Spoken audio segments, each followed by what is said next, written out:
Hello, strategist.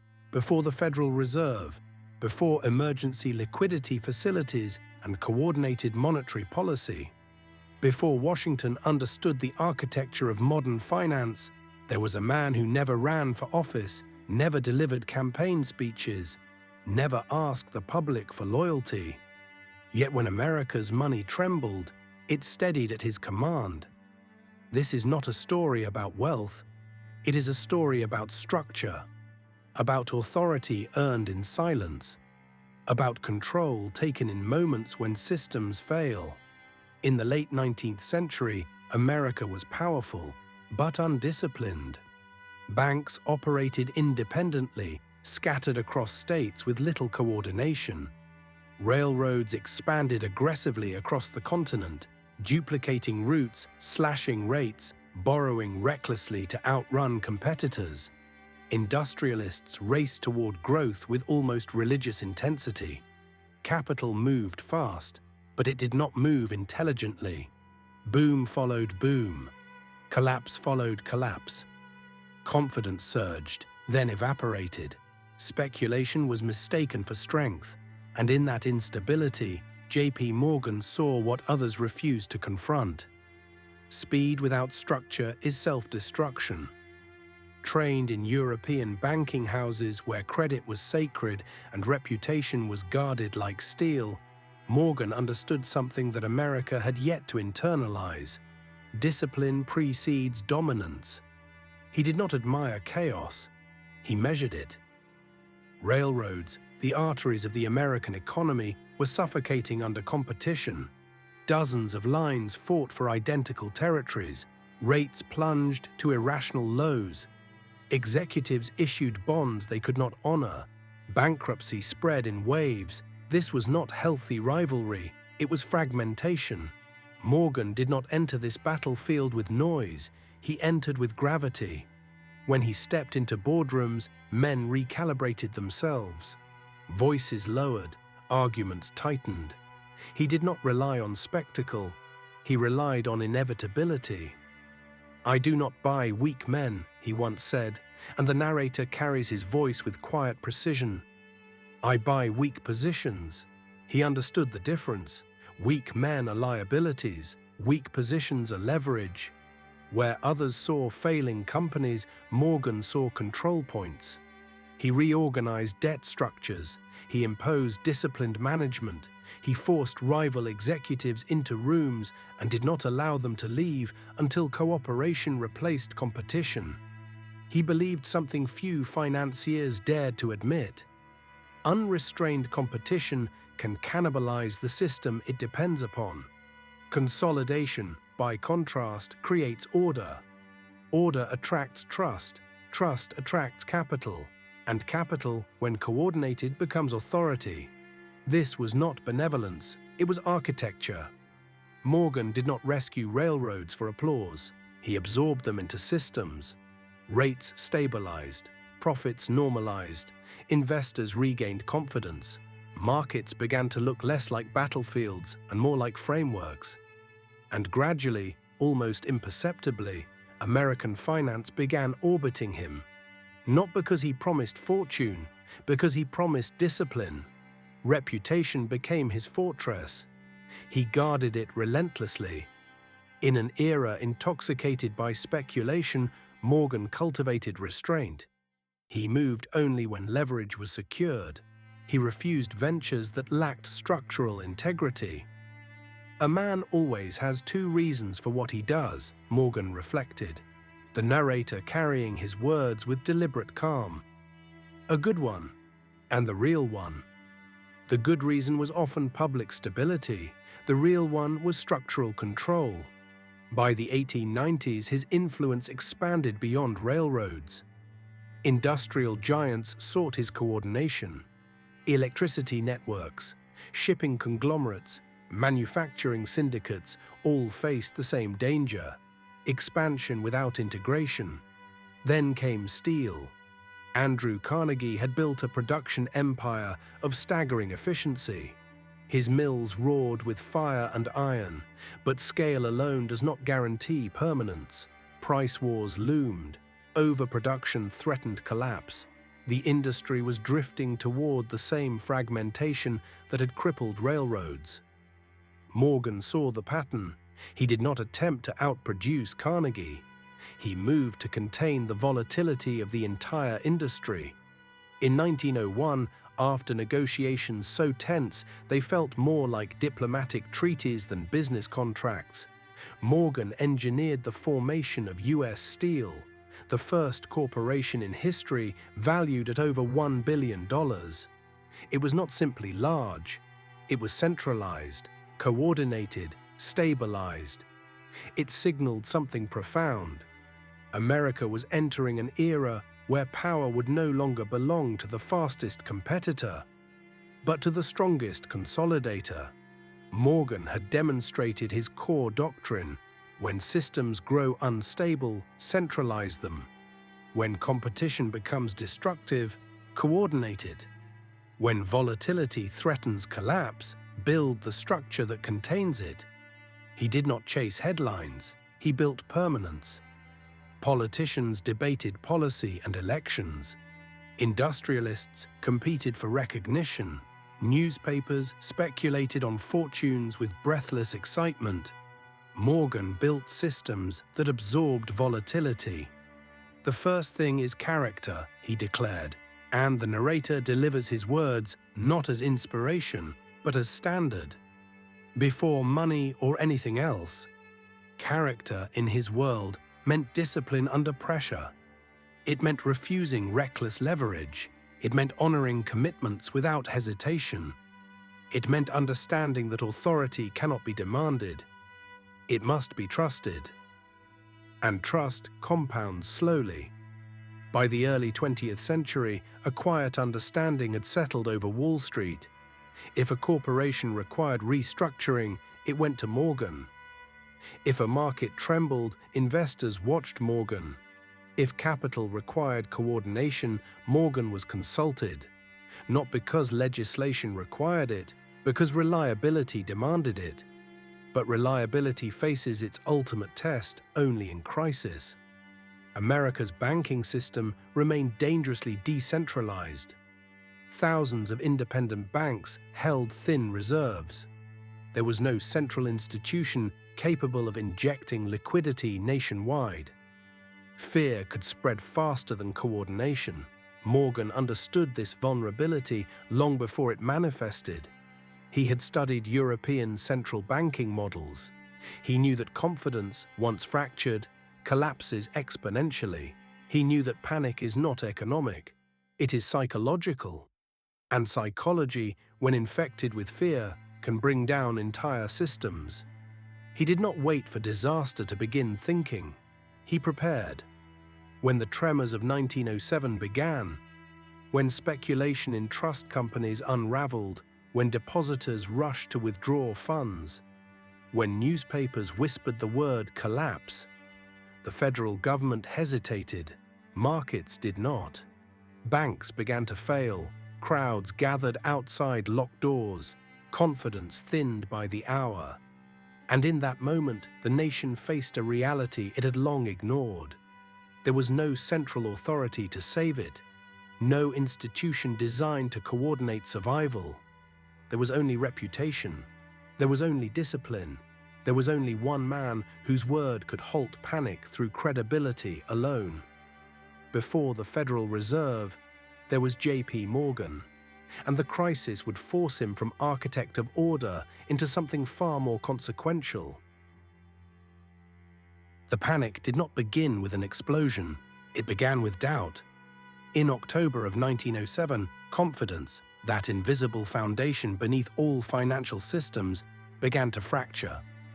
A failed attempt to corner the stock of United Copper Company exposed reckless speculation inside New York's trust companies. Rumors spread quietly at first, then faster, then uncontrollably. Depositors lined up outside institutions before the sun rose. Clerks counted cash with trembling hands. Newspapers printed suspicion before verification. The word insolvency moved through Manhattan like smoke through timber. And once fear enters a financial system, It does not knock politely, it multiplies. There was no Federal Reserve, no coordinated liquidity mechanism, no lender of last resort. Thousands of banks held reserves that looked stable on paper but evaporated under pressure. America had built railroads, steel empires, oil dynasties. It had not built a central spine. As trust companies began to fail, the public did not look to Washington with confidence. It looked toward Wall Street, more specifically toward one building. 23 Wall Street. Morgan's library. The room was heavy with dark wood and restrained light. Thick curtains muted the city's chaos. Oil lamps cast long shadows across mahogany tables. It was not designed for politics, but in that week it became the financial command center of the United States. Morgan was 70 years old. His health was no longer robust, but his discipline was unshaken. He did not rush to the streets. He did not issue proclamations. He summoned power to him. Bank presidents, trust company directors, railroad financiers, men accustomed to autonomy and rivalry, were called into that room.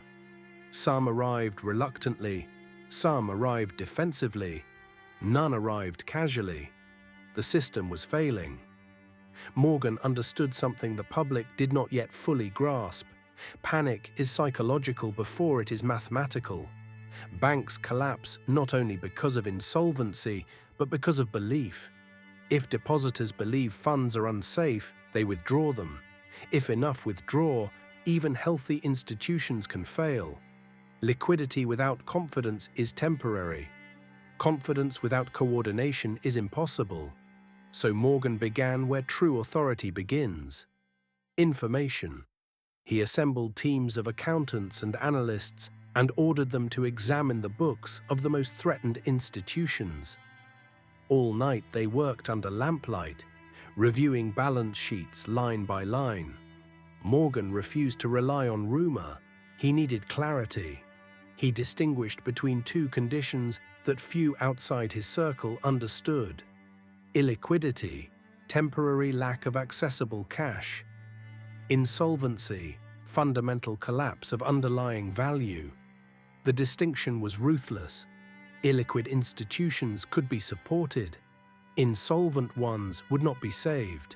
He would not waste capital on rot. The first thing is character, Morgan had said years before. Now that principle cut sharply through the panic. Institutions seeking survival had to demonstrate integrity. Disciplined books, honest reporting, manageable exposure. Those who had gambled recklessly would not receive rescue. Authority without standards collapses into favoritism. One by one, Morgan made decisions.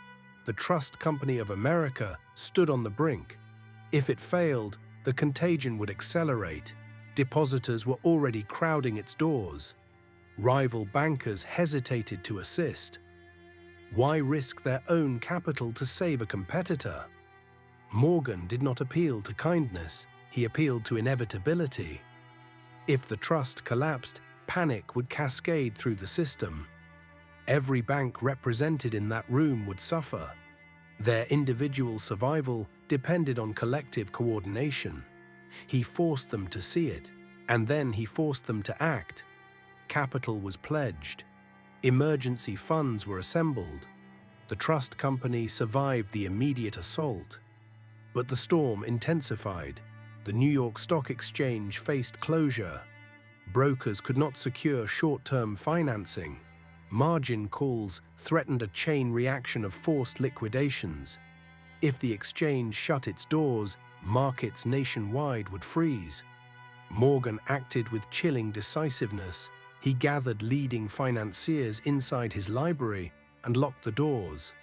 The act was not theatrical, it was structural. No one would leave until agreement was reached. Men who had competed for decades, who distrusted one another instinctively, were compelled into coordination.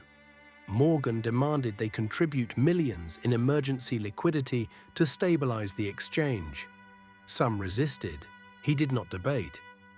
He calculated aloud the consequences of inaction, cascading failures, frozen credit, industrial paralysis. He gave them no alternative but cooperation. Outside, the city remained tense. Crowds shifted anxiously beneath grey skies. News tickers printed fragments of hope and fear. Inside, under oil light and shadow, authority was centralized. Morgan personally authorized the transfer of funds to prevent the stock exchange from closing. Millions of dollars moved swiftly. The exchange remained open, trading continued, and that single decision slowed the spiral of panic. But Morgan was not finished. He coordinated with Treasury Secretary George Cortelyou, persuading him to deposit federal funds into New York banks to reinforce reserves. The government, lacking an operational structure for crisis management, relied on Morgan's direction to channel support effectively. In practice, the nation's financial stability rested not in Washington, but in one private room on Madison Avenue. Morgan did not attempt to save every institution. He allowed some to fail. He understood that attempting to preserve everything weakens the whole. Weak structures must collapse to prevent infection from spreading. He saved the system. Over days that felt like weeks, capital was redistributed with surgical precision. Books were examined, commitments were enforced, weakness was isolated. Gradually, something subtle shifted. Depositors slowed their withdrawals. Fear loosened its grip. Confidence, fragile but returning, began flowing back into the bloodstream of the economy. The panic subsided not because of legislation, but because authority had been centralized long enough to restore order. When it was over, America confronted an uncomfortable truth. The most powerful financial intervention in its history had not been led by elected officials. It had been executed by a private financier. Morgan had functioned as a central bank before one existed. He had centralized capital, enforced discipline, coordinated survival, imposed structure where fragmentation threatened collapse. And that reality unsettled lawmakers. If one man's reputation could hold the system together, then the system itself was dangerously fragile. Within years, the movement toward institutional reform intensified. Investigations examined the concentration of financial power. The nation studied European central banking models more seriously. In 1913, the Federal Reserve Act would formalize what Morgan had improvised under pressure. Liquidity would become systemic. Coordination would become institutional. Authority would become permanent. Morgan did not design the Federal Reserve directly, but his actions in 1907 made its creation inevitable. He had proven that modern economies require centralized stability. He had demonstrated that discipline must outrun panic. He had shown that control of capital is ultimately control of confidence. He did not print money. He commanded belief, and in the most fragile moment of the American financial system, when fear threatened to dissolve industry, commerce, and trust, he did not ask for authority. He exercised it. Before the Federal Reserve, there was J.P. Morgan. Until next time, strategist. Study strategy, build reputation, control flows, not noise. And when the system trembles, be the one it turns toward.